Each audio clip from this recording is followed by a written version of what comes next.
Ladies and gentlemen, good afternoon. My name is Alexandros Costopoulos. I'm the Secretary General of the AmCham, and it's an amazing pleasure and a privilege to moderate the discussion on innovation districts best practices with some of the most inspiring people on our forum today. We have with us Stas, Gayshan, Managing Director of Campus Innovation Center, Cees, Admiraal, Business Development Director of HighTech Campus in Eindhoven, and Sjors Berns, Senior Manager Financial Advisor at Deloitte from Rotterdam. Unfortunately, Matt Bergheiser from the University City District in Philadelphia couldn't be with us today. We most certainly look forward to welcome him in another event. It's time to carry on the discussion from where Vasilis left it, and to see how these amazing places, innovation districts, in these role models for the rest of the world, Boston, Eindhoven, and Rotterdam, were able to generate this amazing environment that sparkles growth and creativity. Without further ado, I would like to welcome Stas, Cees, and Sjors, hoping that I'm pronouncing the names correctly, and to invite, first of all, Stas from the Cambridge Innovation Center to share hopefully in a nutshell, his overview on that amazing thing that they have created there, and an overview of how innovation districts can reshape our markets and our lives. Stas?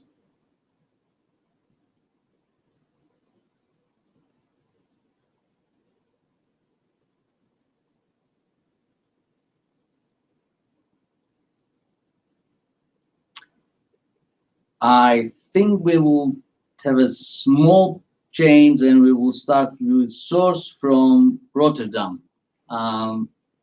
Again, however, Rotterdam is still one of the most vibrant examples of this amazing innovation districts discussion. So again, welcome virtually in Thessaloniki, and looking forward to your overview. Hi, Alexandros. Thank you for having me, of course, first of all. So I'm pleased to introduce the Rotterdam Innovation District indeed. I'm currently sharing my screen, I believe. Yes, there we go. Thank you. So this is the Rotterdam Makers District, and my name is Sjors Berns. Please call me George. That's the English version of my name, and typically goes easier. So I lead the Deloitte Real Estate Economics in the Netherlands. I focus on business cases, campus and ecosystem development, location strategy, and economic impact assessments. And since 2009, I've been working with the City of Rotterdam and the Port of Rotterdam on developing this amazing area, the Rotterdam Makers District. So my involvement with Rotterdam Makers District includes business case development, partnership governance, inward investment, innovation ecosystem development, and real estate developments. So a pretty broad spectrum of advisory services that I've delivered here. So let's move on to the Rotterdam Makers District. So as you can see on the screen, the Makers District comprises of the areas RDM Rotterdam, located at the south bank of the River Maas, and the Merwe-Vierhavens, or M4H, which is typically easier for English speaking people, located at what we call the west bank of the River Maas. So the Makers District has a strong maritime and industrial history. Today it's becoming a vibrant hub actually for innovative manufacturing. And I'm glad to have the opportunity to open up the Rotterdam Makers District and share some insights, especially because this was formerly a very typical and raw industrial and maritime area, and today it's transforming to this vibrant space. I'm really excited about it, and I'm hoping to share some of that excitement with you. So briefly go to the Makers District, which aspires to be the best location in the region for innovative manufacturing industry. It's a clear vision articulated by the city and the port jointly. And to live this vision, we give actually small and large companies the opportunity to experiment with new products and processes. Companies can invent here, they can test here, they can implement new technologies, and it's a testing ground and showcase for the new economy. And it's visible to everyone. It's visible for the people of Rotterdam. And the added value is that the Makers District has to offer is not just the physical space, but that of the business climate that encourages and boosts collaboration and entrepreneurship. Cooperation with knowledge and educational institutions in the region, it's crucial with university, higher education, but also vocational education. This is where young people are introduced to the techniques of the future and where new innovations arise. So basically 2 areas. RDM on the south bank is the hotspot for innovation in the port. It is home to education and knowledge institutions, basically, which allows for the creative crossovers that I just discussed. M4H on the West Bank is all about manufacturing at a larger scale. But in the future, it will also provide attractive residential area, residential space, allowing for more unexpected encounters. So in the Makers District is working hard to integrate the community of successful and innovative entrepreneurs with a broader regional innovation ecosystem. So what I would like to, I'm keen to share is some lessons that we learned whilst developing the Rotterdam Makers District. Innovation District development, I think Julie also mentioned that, is a long-term process. In Rotterdam, public involvement from the city proved to be pivotal for its success. And this page presents 5 selected lessons that we learned whilst developing the Rotterdam Makers District. So the first one around setting a long-term vision for development. Not so much for, both for physical development as well as the ecosystem development. Not so much to set a fixed dot on the horizon as a specific target, but to articulate a direction for development, providing an anchor point for stakeholders and partners to co-invest and to start working with you on the development of the ecosystem. The second one around connecting the innovation district with the city's DNA. Embed the innovation district in the regional ecosystem so that all partners and parties in the region can benefit and jointly can spur future developments, including with possible launching customers for the ecosystem. For instance, in Rotterdam, the Port of Rotterdam, one of the leading ports in the world. Connect with adjacent neighborhoods and allow that population to benefit from the emergence of the ecosystem as well. There are some poorer neighborhoods adjacent to the innovation district, and connecting them allows for a more equal spread of value. The third one is really about initiate content-based programming, what we do. So connect the wider ecosystem again, including startup funding.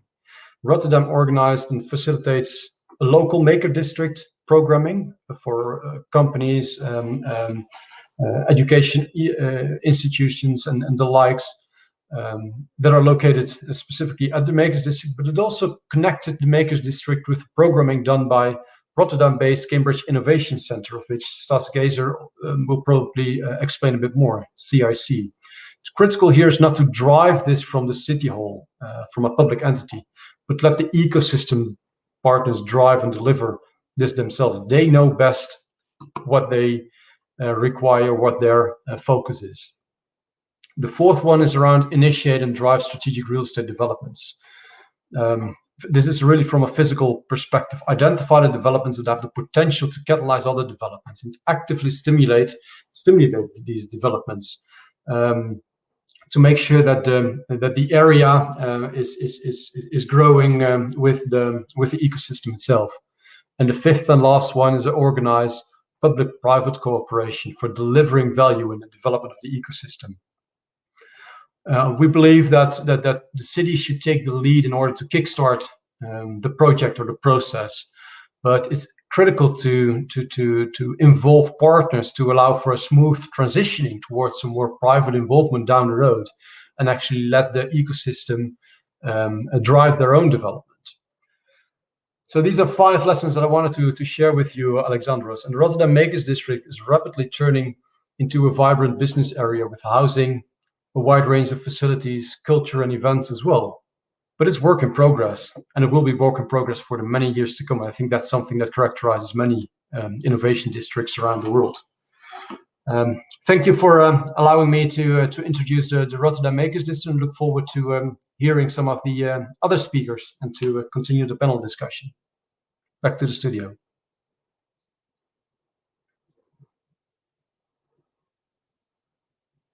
In the beginning, I would suggest, since we overlapped the initial listing, to stay in Europe and invite Cees Admiraal from Eindhoven with us to give us as well his overview on what exactly is happening in Eindhoven and how the innovation district there has sparkled that creativity and change that we all look forward.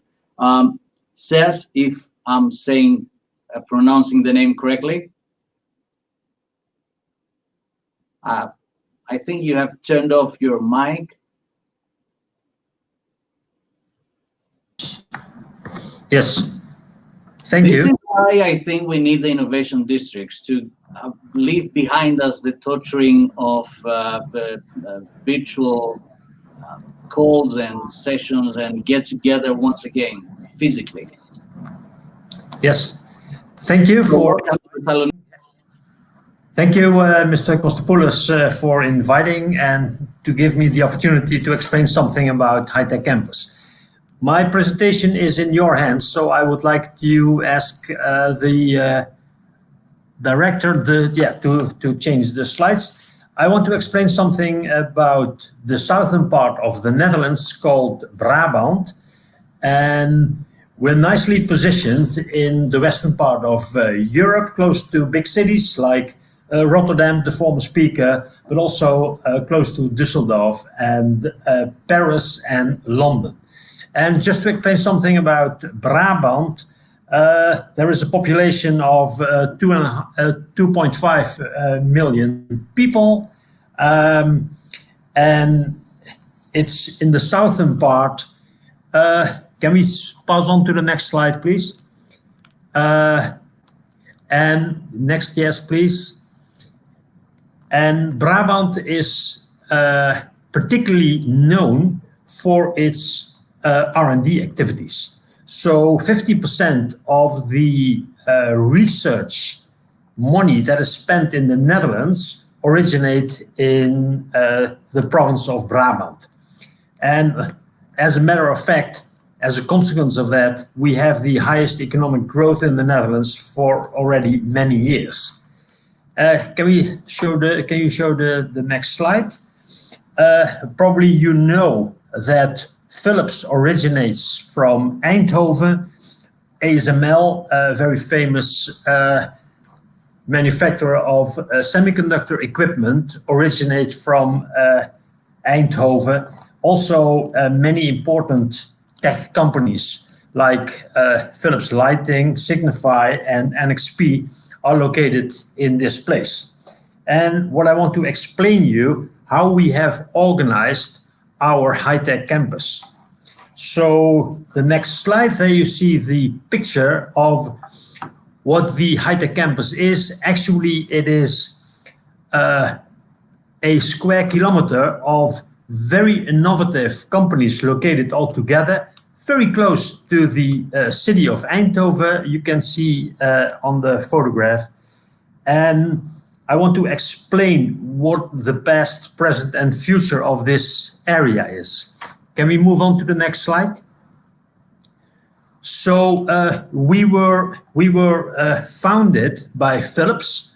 Philips located its long-term research organization over there, and we changed to an open innovation district in 2005. And we introduced open innovation as one of the first in Europe, being helped by a lot of Harvard professors. And we grew from only one location, Philips Research, to 230 companies right now. And we changed from application areas. First, we started with high-tech hardware developments. And now we are also focusing on software and especially AI activities. And can we move to the next slide? There we can focus on the key characteristics of the campus. Already explained, over 230 companies are located over there. 12,000 smart people work here, and it's a very international location for two main reasons. First of all, the companies, they recruit on international level because they want to have the best people, not from a specific nationality. And second, we promote diversity because out of diversity come the best ideas. So we want to have multi-talents, talents both in the technical sense, but also in economics and also in engineering. But also, for instance, especially when you talk about AI, we need people who graduate in law schools. So it's very important, the mix of the people working here is as broad as possible. So can we move on to the next slide? We started with the concept of open innovation as introduced by Henry Chesbrough. And we have a nice mix of companies, multinationals, already mentioned companies like Philips, ASML, but also IBM, Intel are there. Small, medium enterprises, often in the role as a supplier or partner to those multinationals. We have research institutes like IMEC from Belgium or TNO from the Netherlands. We have service companies. So think about patent offices just to make life easy for the companies located over here. And last but not least, quite a big number of startups. And the mix of those companies makes it interesting, because if we would only have multinationals, it would probably be very boring. If we would only have startups, we would probably be bankrupt before Christmas. So we have a nice balance in stability and in risk, which makes this ecosystem quite attractive for companies.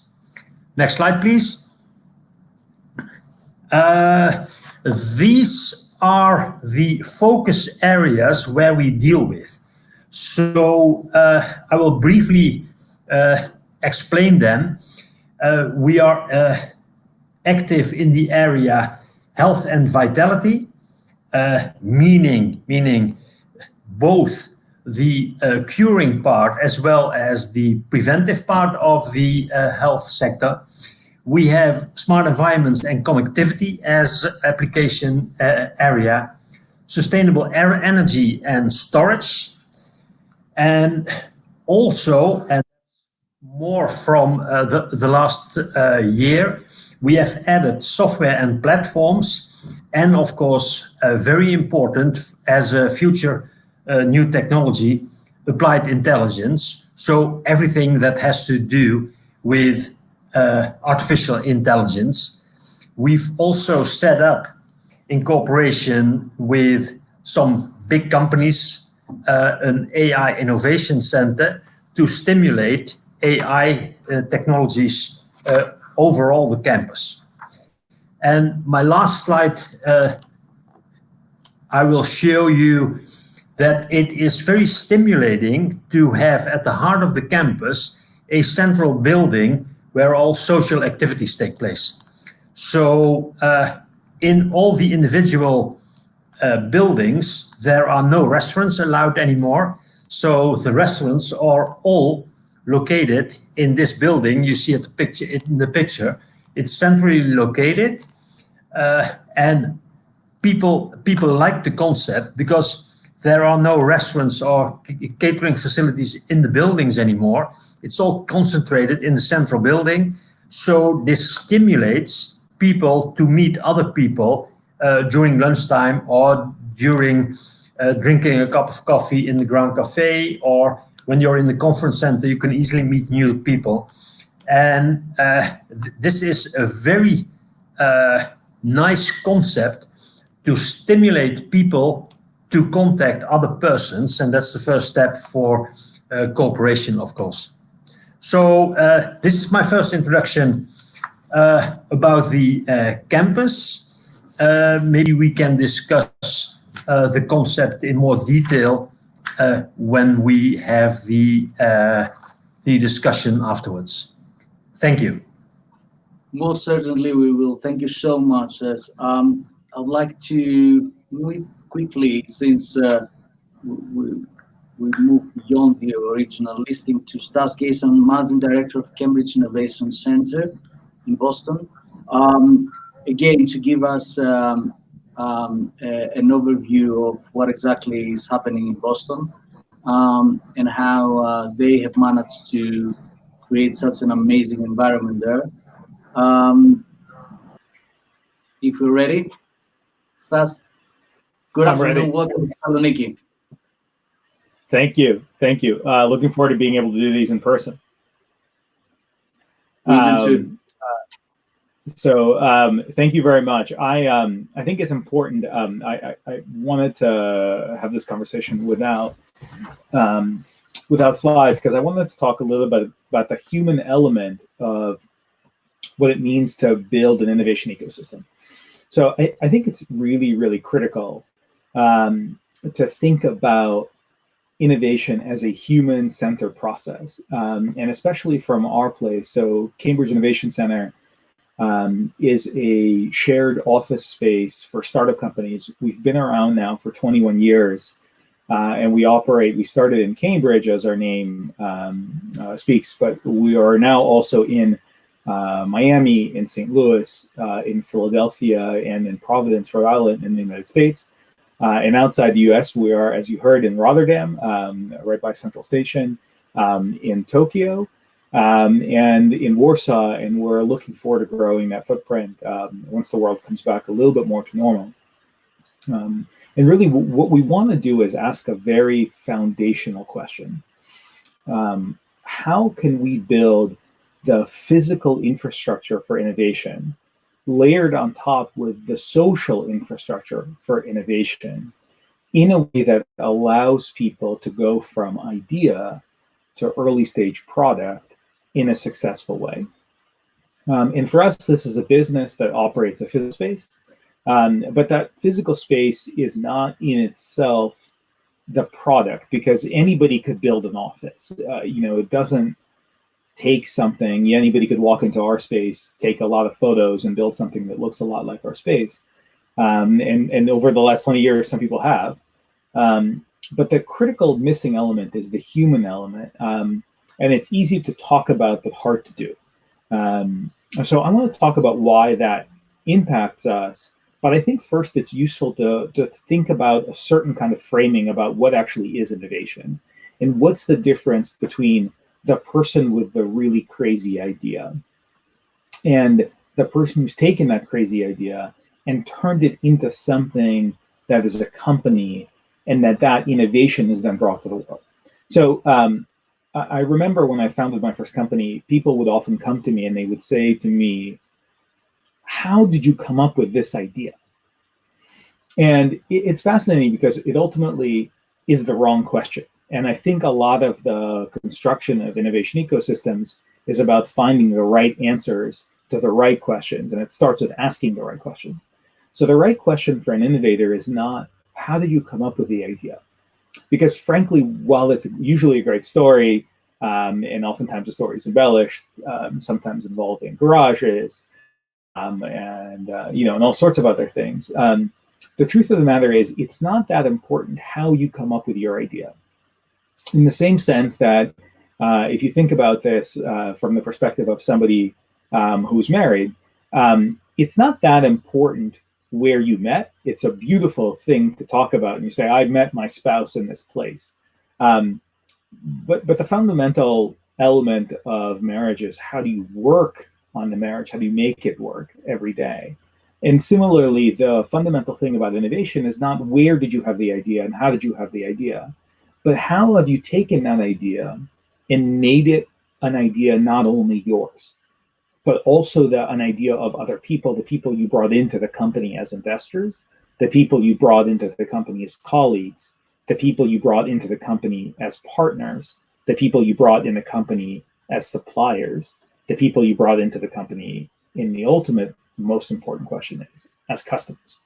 So how have you taken your crazy idea and made it something valuable to others, solve the problem that they have, and continue doing it at a bigger and bigger and bigger scale? That's ultimately the question of innovation. It's not, did you come up with the idea? How did you come up with the idea? Or what was the idea? It's, did you make the idea relevant to other people? Did you engage them on the journey? And did you scale it to be relevant? So that's the question that we want to ask around when we're thinking about building innovation ecosystems, is how do we incentivize not only the ideating, but how do we incentivize the process of ideation to reality and reality to scaling? And that is a combination of business mindset, venture capital, and also the idea that you're plugging other people into the journey for whom the thing is valuable. And this is often the thing that gets missed, that the customer is the first person to whom the product is marketed. It's the first person to whom the product is sold. But it's ultimately the only person to whom the product is valuable. And that's something that gets missed in the creation of innovation ecosystems. So what does all of that have to do with building physical office spaces? So we think about physical office space as the place in which these interactions are moderated. So you heard a previous speaker talk about putting the restaurant only in one building so that everybody's forced to collide.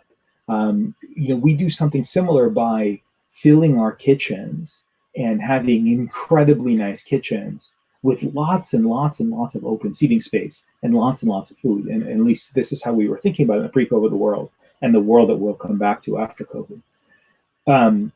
That the kitchen is a place where the interaction is not specifically curated, that the interaction is engineered for longevity, but not curated by design. So we don't want to say, okay, at noon, one engineer, one investor, and one CEO walk into the kitchen and they have to sit at the table for 10 minutes and come up with an idea. What we want to do is we want to make the kind of kitchen that is an interesting place to hang out. So that when you get a cup of coffee, you're not immediately tempted to run back to your office and sit down, but you are tempted to sit and see who else is there and run into somebody you haven't met and have a conversation with them and engineer that way.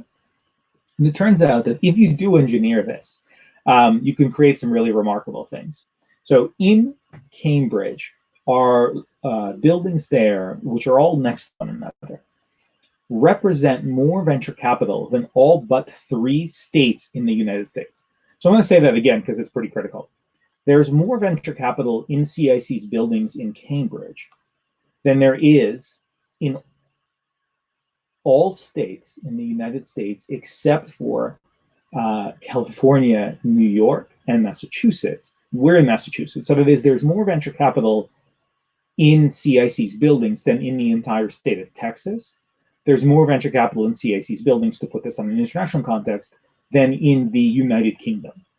And the reason for that is because if you properly build that community, you can actually create an environment that so welcomes that interaction that you can get to a place where people are engaging and participating and plugging in, building around these fundamental questions. So for us, and I really appreciate AmCham of Greece for putting this together, because I think it's really Greek philosophy where a lot of our foundational questions were taught, which is, what's the best way to live life, and why do we do it like this?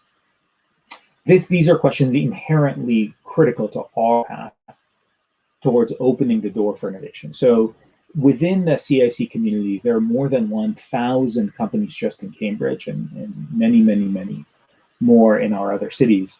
There is venture capital, there are government institutions, there are international institutions, and there are large companies who want to have a presence for their innovation on. And all of them are physically located in the space because physical density is really keen to creating a place for interaction. So today's innovation is brought by the intersection between disciplines.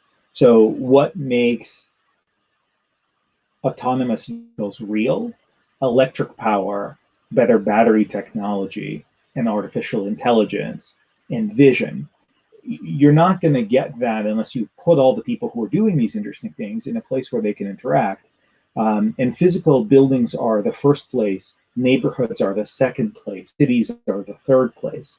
And so when we think about building innovation ecosystems, it's not just about the physical spaces and social conversations that are happening in them, but it's also the locations and ecosystems that want to bridge that gap. That's why we're, for example, in Rotterdam, because it's at the central station, because we want to be at the hub of physical human activity and also at a location of intellectual and social activity, a place connected to a lot of others. We think about the city as a macro version of the innovation center and the innovation center as a micro version of the city.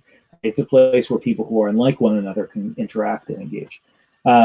So I think with that, I just want to close on saying that the journey of the entrepreneur, the one that we're trying to engineer for, is really the journey of a very, very crazy person who has an idea and then engages other people in the realization of that idea and turning that idea from concept to reality to scaling. And that what we're thinking about building our innovation pathway, we really want to think about how do we encourage the idea stage, the reality stage, and the scaling stage. And so how do we help people generate the idea? How do we help them bring in others? So that is co-founders, partners, customers, employees. And how do we help them scale? And that usually means partners like large multinational corporations, whether they're partners, co-sellers, or customers. That's the journey we're trying to encourage when we build our innovation ecosystems. And we're trying to help these crazy folks convince others and then sell to the world. So that's the kind of the innovation journey. It happens a lot in our spaces, but ultimately that's how the key point to innovation ecosystems is enabling that path by asking the why questions along the way and helping that really crazy person become a little bit less crazy and a little bit more connected by realizing and then scaling the venture. So with that, I want to turn back to the speaker. Thank you for inviting me here. Really honored and excited for these conversations and looking forward to your questions in the chat. Happy to talk through and talk a little bit more about this. I have a huge passion for this topic and I'm really excited to be here. Thanks so much for the invitation. Stas, thank you so much. I remember a few years ago, we had the privilege to visit CIC in Boston. It was an amazing experience. I have tons of questions. I think I will hijack the rest of the forum and discuss only with you three. And it will be a fascinating thing to do. And then everyone will hunt me down. My first question actually it goes to all of you. Just before our session, we had Julie Wagner with us, and she mentioned that one of the most important challenges with regard to innovation districts is to be able to take all the local leaders, in this case, and agree how they will join forces to achieve more and grow more together. So my question is, given your experiences, how difficult it is for all those different mentalities that can be found in local leaders to come together and join forces into sort of a manifestation of we will achieve more together rather than each one separately. I don't know, whoever wants. Stas, since you are the last. Sure. Yeah, maybe I'll let me just say 30 seconds. I actually think it's okay for people to disagree. In fact, the best entrepreneurship comes from people who say what everyone else is doing is wrong. Let me go do a thing. And for the leaders to support that is critical. I think there's a piece to this that's a fascinating one. In Boston, one of the things that has made Boston so special in terms of developing an innovation community, and something that we look for when we grow to places around the world, is an individual willingness to first do and then ask, what will this do for me? And in the best places, people don't ask that at all. They just assume it will work itself out. So it's an interesting thing about the leaders. This is the question to ask them: is can you do without getting back? Can you do that first and ask the question? You have to ask this question because otherwise people assume if I do something for you, you do something for me.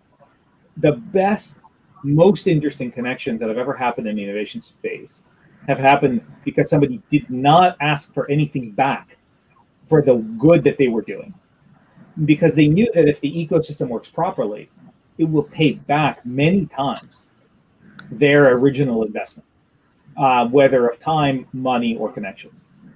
And that's I think the thing that's made Boston special. The other side of that connects to it is you have to punish people who are not good players.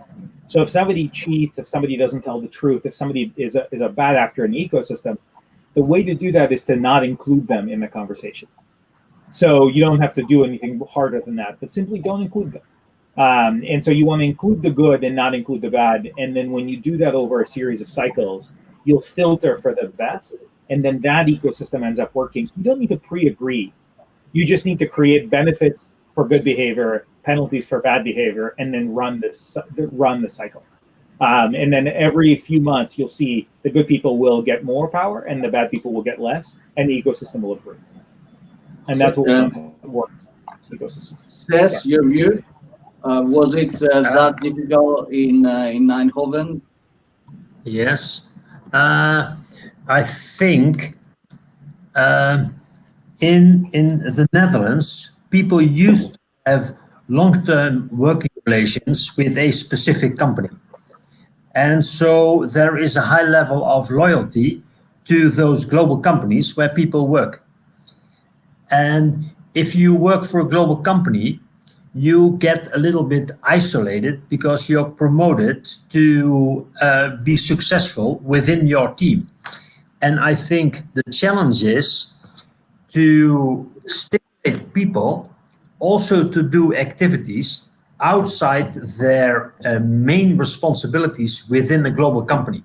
So once you see what's happening in technology development at startups, you realize there is so much more than only the way of working and the way of thinking and the way of cooperating within your global company. And I think when we stimulated people working for global companies to be able to contact within the network, to be in contact with young people that work in startup companies, they realized, hey, my world is getting too small. I should do something extra to get motivated from those young people working at startups. And I think that's a key to sharing information and to be part of a real active ecosystem. That's our experience, I think. That's true. George, Yes. Rotterdam, out of that slide that you showed us, seems such a huge project.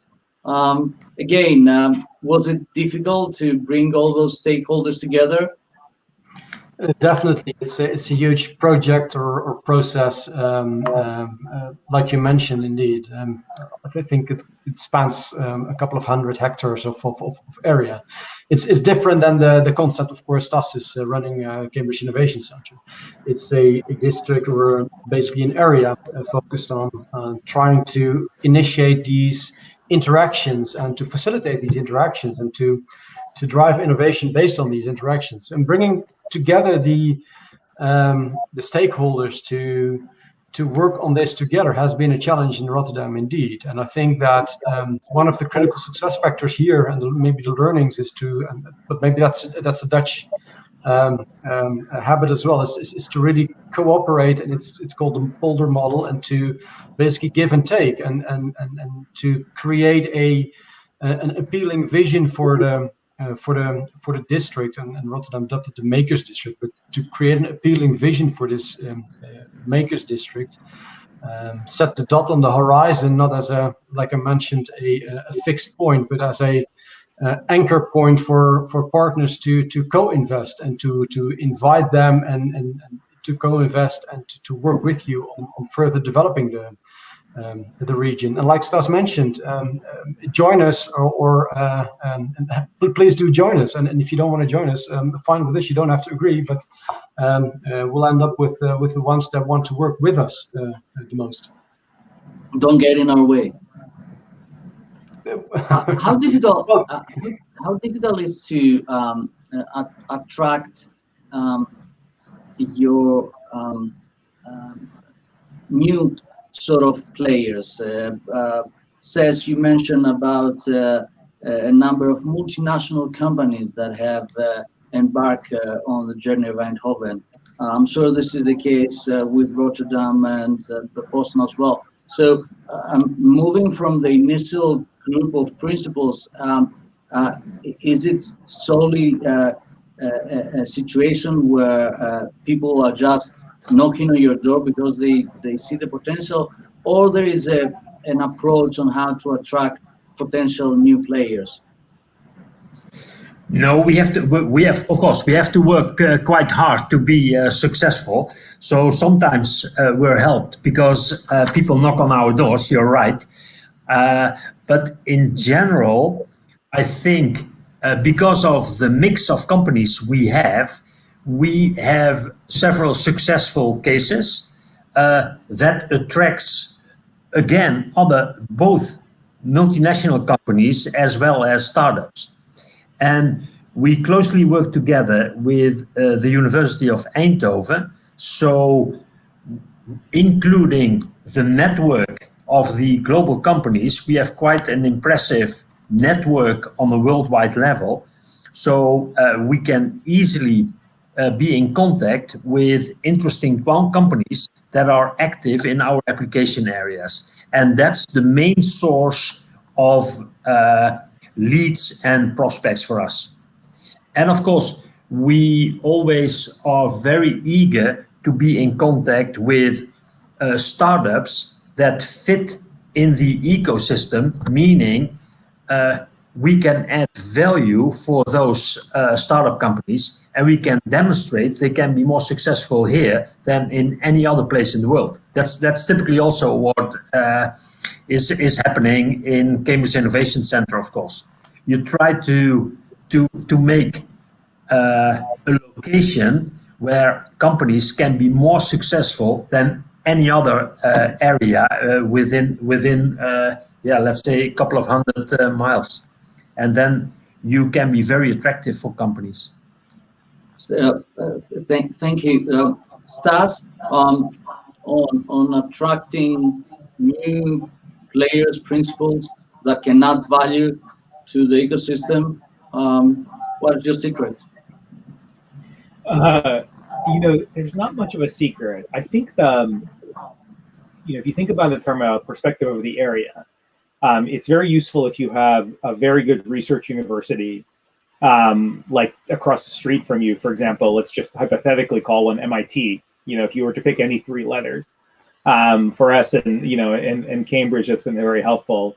Or let's say, for example, if somebody built a massive hub train station that's a few minutes from the airport and they just happen to call it Rotterdam Central. Just hypothetically, again, we're speaking. So look, there are structural elements that are absolutely critical, and we choose our locations based on not only what we ourselves will build, but what other partners in the ecosystem have created, whether they're university partners, government partners, or structural things like railway stations that are done by governments or kind of other similar actors. I think what's been very helpful for us in terms of talking with I think about them as scaling partners, government funds, large corporations who can kind of plug into innovation and say, okay, you have a really good idea. Is it okay if I help you sell this thing halfway around the world in a place where we know the regulations, but maybe you don't? Or can I take this technology and can I adopt it in a product that I have? Because this concept is very useful. You may have a good AI concept, but let's apply it to looking whether fruit has fungus so that we can figure out automatically if fruit going down an assembly line before being packaged is good or bad, so it doesn't spoil the whole batch. Being able to kind of make those connections is very valuable. For us, we found that large corporations are actually incredibly hungry for new ideas because, as we've seen, for a lot of large companies, they have trouble generating new ideas. They're incredible at engineering, scaling, making more efficient the production of what they're currently working on.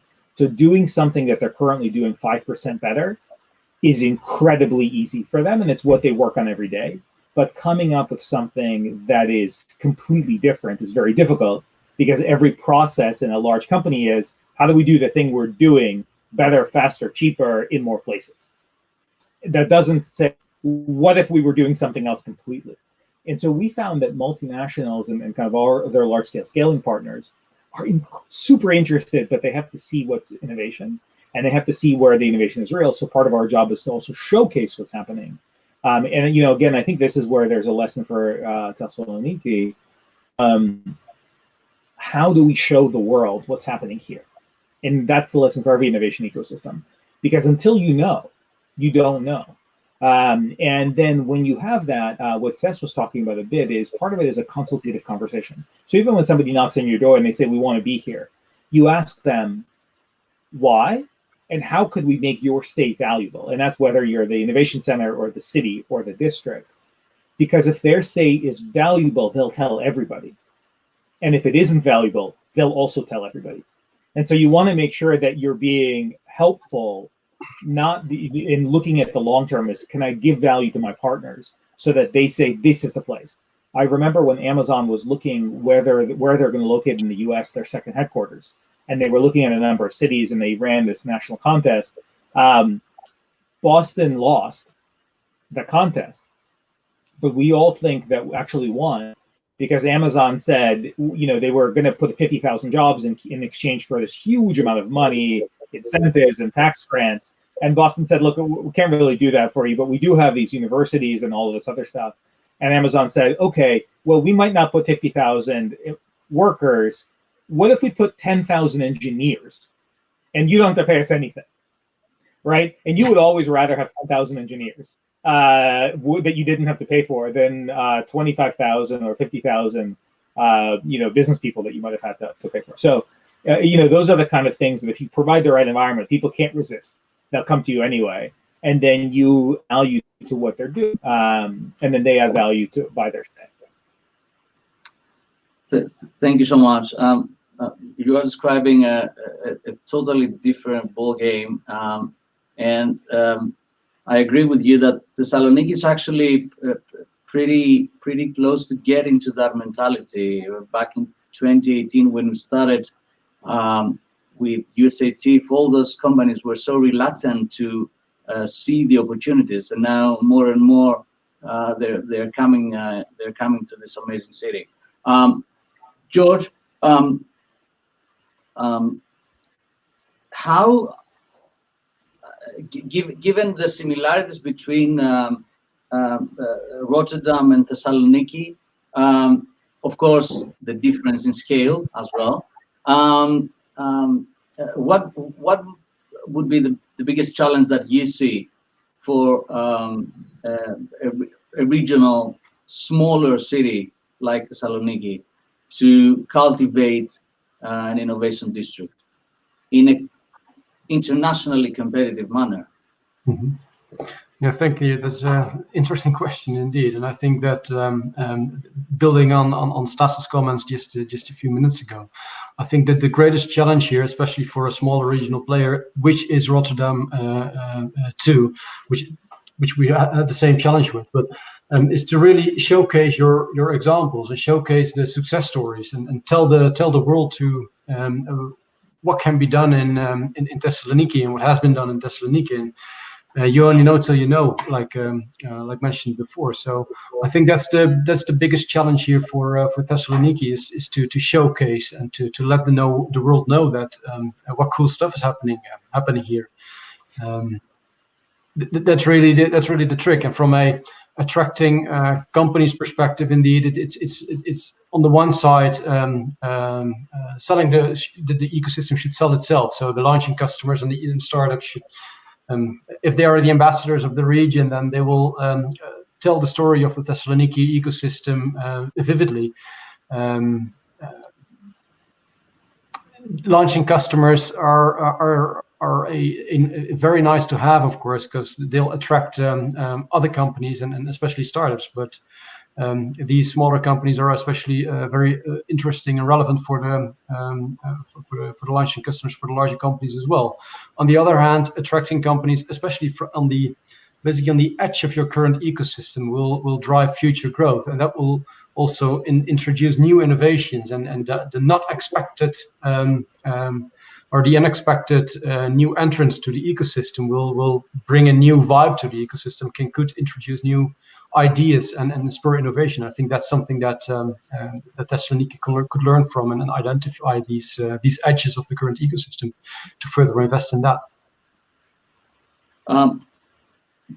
Cees, given your experience,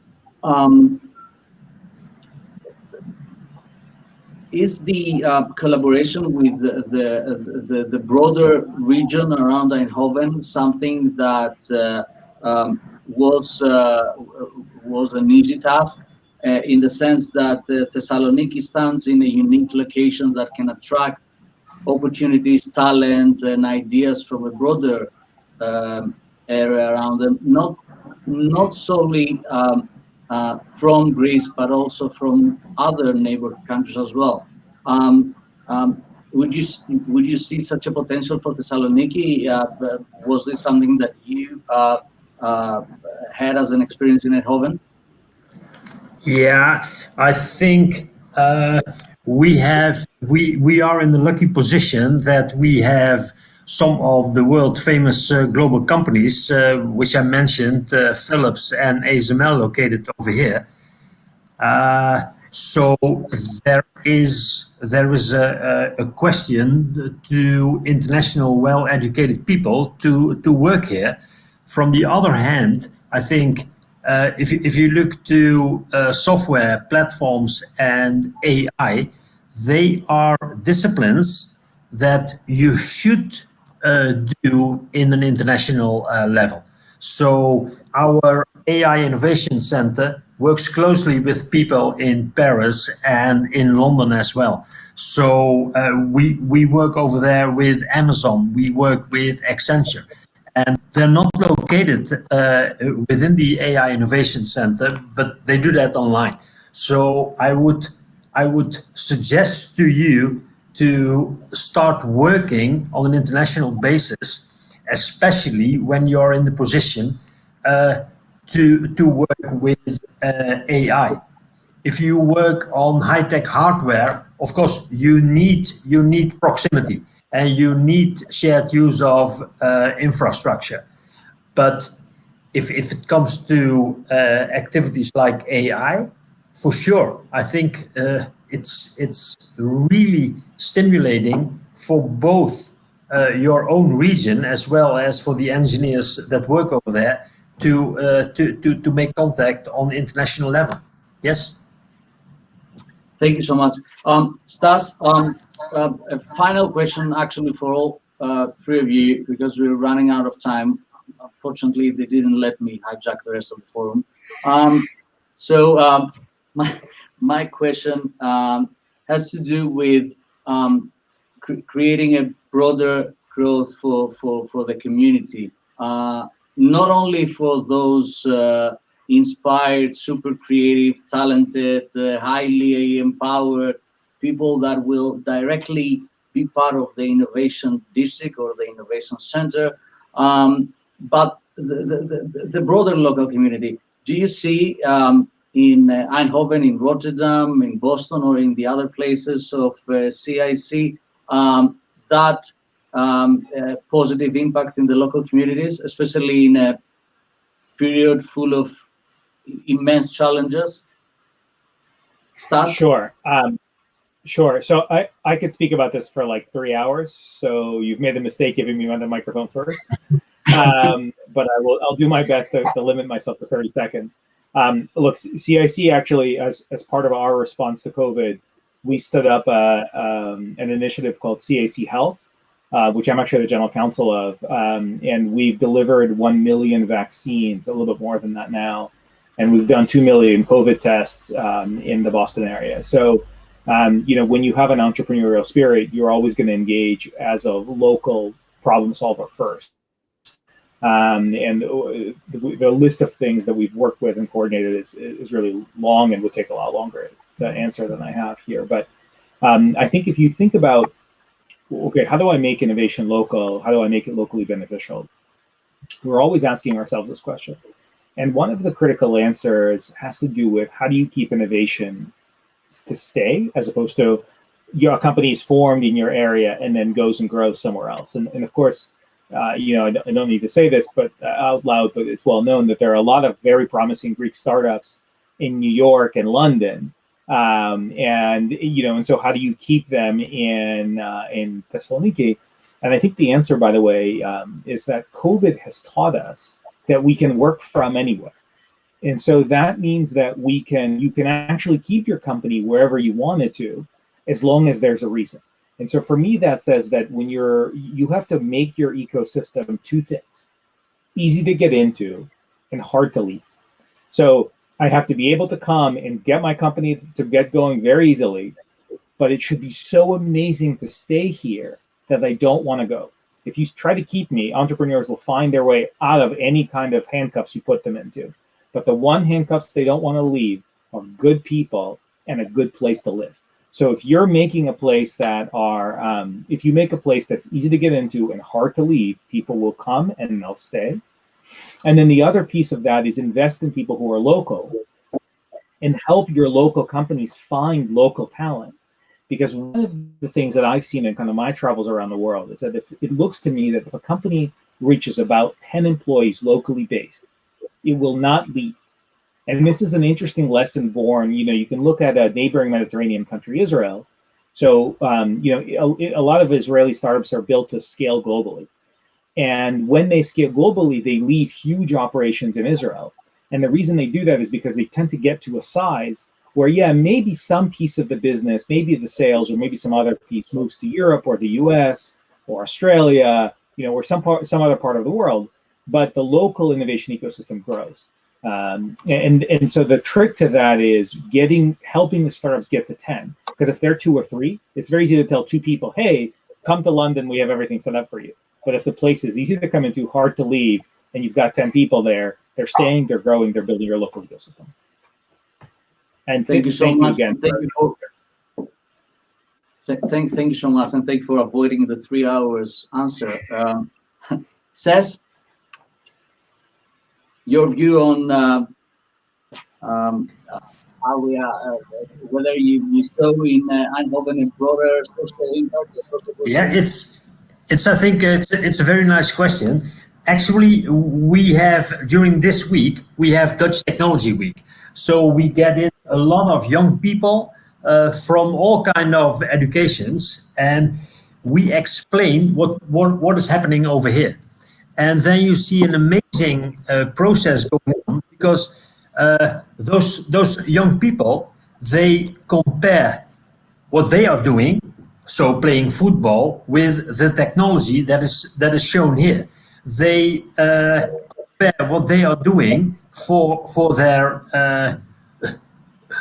job as a waitress in a restaurant with the technology done here. And there is a lot of talk about that, and they are really stimulated when they see what is possible if we explain what's going on in, let's say, health business. There is interaction with the young people, and they add what is happening, what could happen with technology in their own environment. So it's really a very good way to stimulate a different way of thinking. And so we benefit very much from interacting with all the persons within the city of Eindhoven, because first of all, they are interested in what we are doing, and so they spread the word.